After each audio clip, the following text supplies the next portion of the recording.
The land of a thousand hills, the Singapore of Africa, Africa's cleanest country, a global model for gender equality. These are just a few of the phrases often used to describe Rwanda. Living in Kenya had it all. Rwanda was painted as one of Africa's most remarkable success stories. So safe that it's ranked the 6th safest country in the world for solo travelers. How much to convention center? But I didn't just want to hear about it. I wanted to see it for myself. So I packed my bags and set out on my first ever solo adventure. So I just got to Musanze. Join me as we explore the history, I just finished with the tour of the museum, the food, patisserie, and beef. the wildlife, We found them. and most importantly, the culture of this fascinating country. Okay, he'll take cash. This is Rwanda.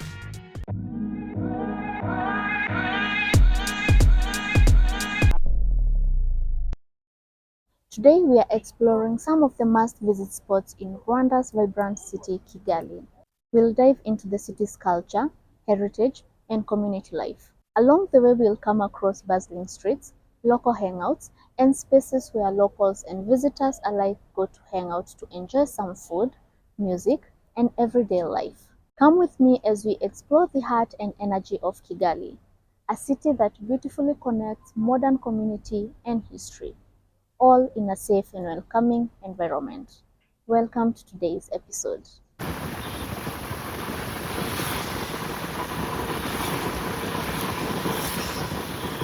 We begin this adventure with a moment of reflection, one that reminds us of one of the darkest chapters in Rwanda's history. On April 6, 1994, Rwanda was shaken by the news that their president's plane had been shot down.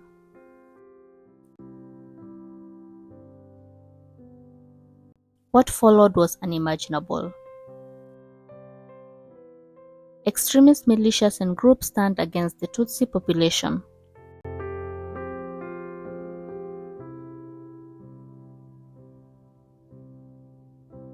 And within just 100 days, more than 1 million people lost their lives.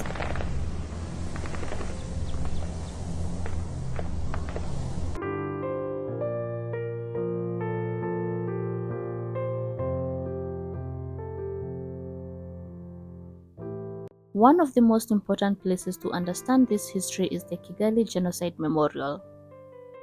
This memorial is dedicated to remembering the victims of the genocide while educating visitors about the past. It is a deeply moving place that promotes reconciliation, unity, and peace. We are starting with the film, so let's watch that.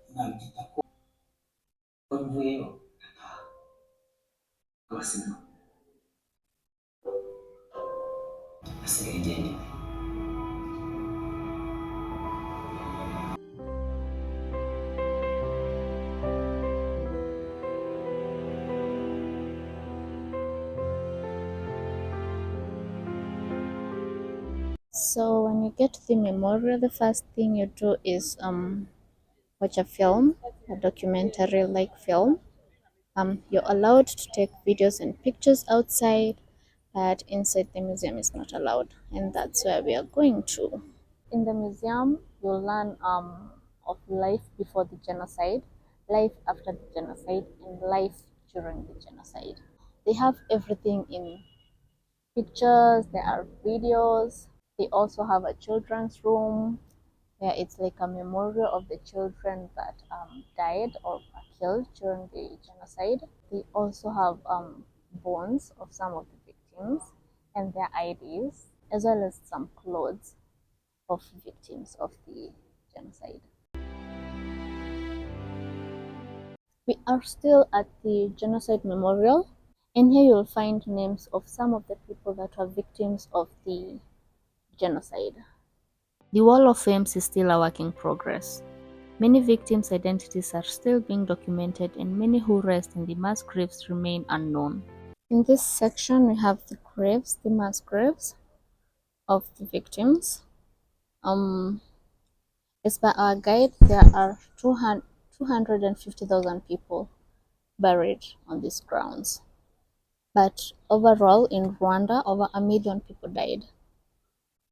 And some of the mass graves have not yet been discovered. And it's such a shame that humanity can actually do that to each other.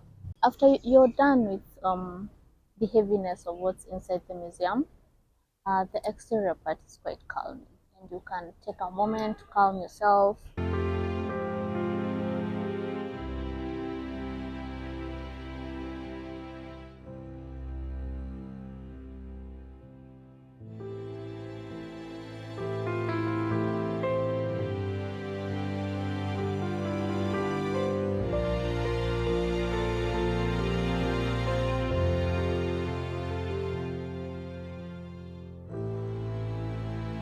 Across Rwanda, memorials stand as powerful reminders of the lives that were lost and the lessons that must never be forgotten. The people of Rwanda have embraced a path of peace and reconciliation. Ati ufite urufunguzo rufungura uriya Celestine. Celestine afite urufunguzo rugufungura. Ibyo bintu nimubyemera mukabishyira mu mutima wanyu, mufashijwe n'Imana, musenga Imana, muzakira kandi nabo bakira. It's quite encouraging, and it's quite something to realize that the Rwandese just put that behind them. They decided they wanted peace, and they made peace happen. They decided to take no revenge and just forgive the people who are doing that to them.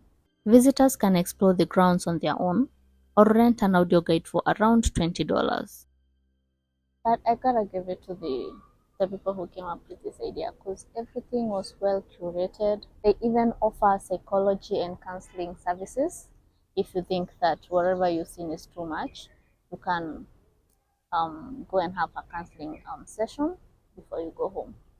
If you know you're an empath, like you say, those people who cry at the sight of anything, you cry at the sight of blood, you cry at the sight of any inconvenience, I don't think you'd survive in there.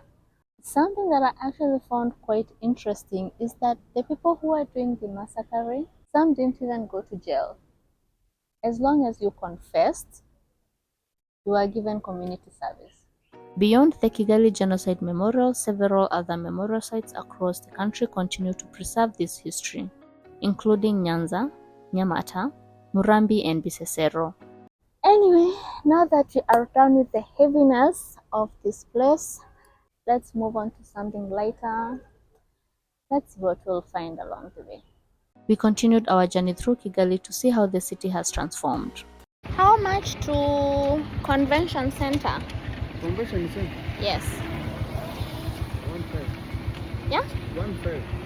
No, 1,000. Our next stop is the Kigali Convention Center. We just made it inside the convention center. It looks pretty there. I think I'll come back at night to see it all lit up, because at the moment that's what it looks like. Located about 5 kilometers from the city center, this iconic building has become one of the most recognizable landmarks in Rwanda. Also, no cameras are allowed inside the grounds. So if you decide to visit this place, leave your camera at home. But phones are allowed. The convention center features an auditorium, multiple meeting halls, conference rooms, and several hotels, including the famous Radisson Blu Hotel. On the grounds, you can also find the Open Palm Monument. You see the palm? Yeah. It was constructed as a way to say thank you for the anti-corruption efforts that the Rwandan government has taken. At night, the building becomes even more impressive. The translucent dome lights up in different colors, creating a stunning display that can be seen across the city. Let's go to the next destination. Just a short drive away, we passed by two major landmarks in Kigali, the BK Arena and the Amahoro Stadium. BK Arena is a modern world-class venue for entertainment, sports, and major events. It has quickly become one of the most sought-after event spaces in East Africa.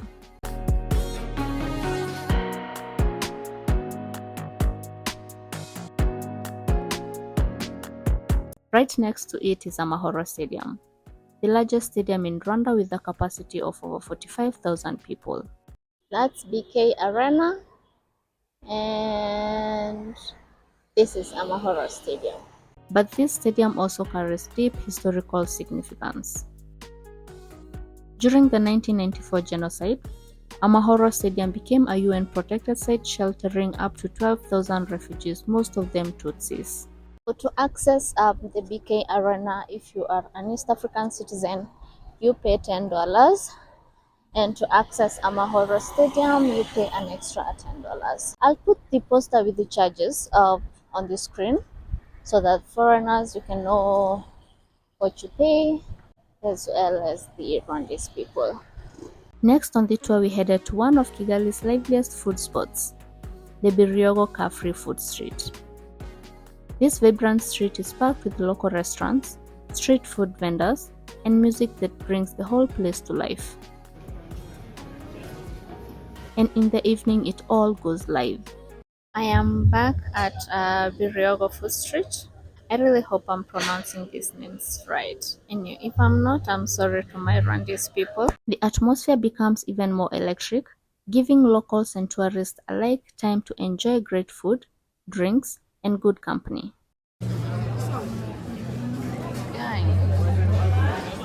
Since the street is completely car-free, it's perfect for walking around. But be ready for enthusiastic restaurant promoters inviting you to try their food. So this place can be a bit hectic, but I don't have any tips and tricks of navigating this area. I'm doing it the worst possible way because I'm getting onto the street and the first person to approach me, I'm going to eat at their restaurant. Anyone who has better tips to navigate this area, just put them on the comment section. Another interesting urban space in Kigali is the Kigali Car-Free Zone, also known as Imbuga City Walk. The Kigali tour continues, and at the moment I'm at the car-free zone, and it's basically a street that does not allow any cars. This pedestrian corridor is the largest car-free space in the city. Developed by the Kigali city government and completed in December 2021, the area was transformed into a green recreational space for residents and visitors. Also, there are some shops around selling you some snacks, foods, and clothes as well. Here you'll find the iconic Kigali sign and the headquarters of the Bank of Kigali.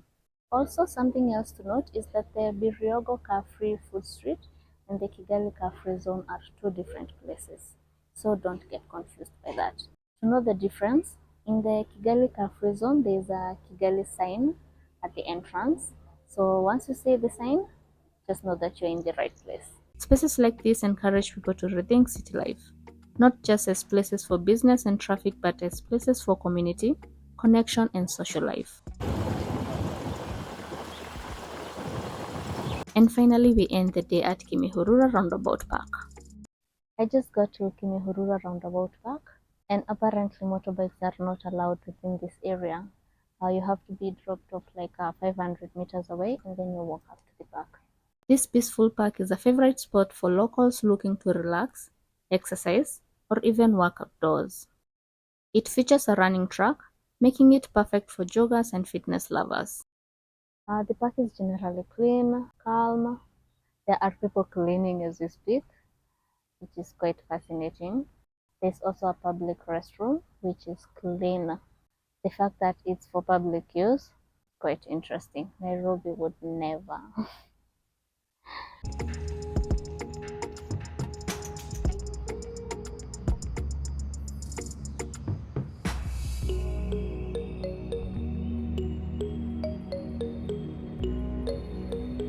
That concludes our Kigali tour. Thank you so much for watching this video. Please make sure to like, share, and subscribe. And remember, memories last forever, so go out there and make them. I'm Maureen Mwangi, and you've been watching Kyle's Journal. See you in the next episode.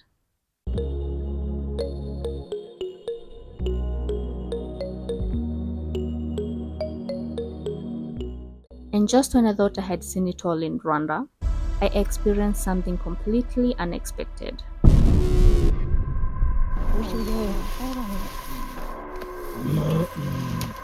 This is the boss. It's called Izuba.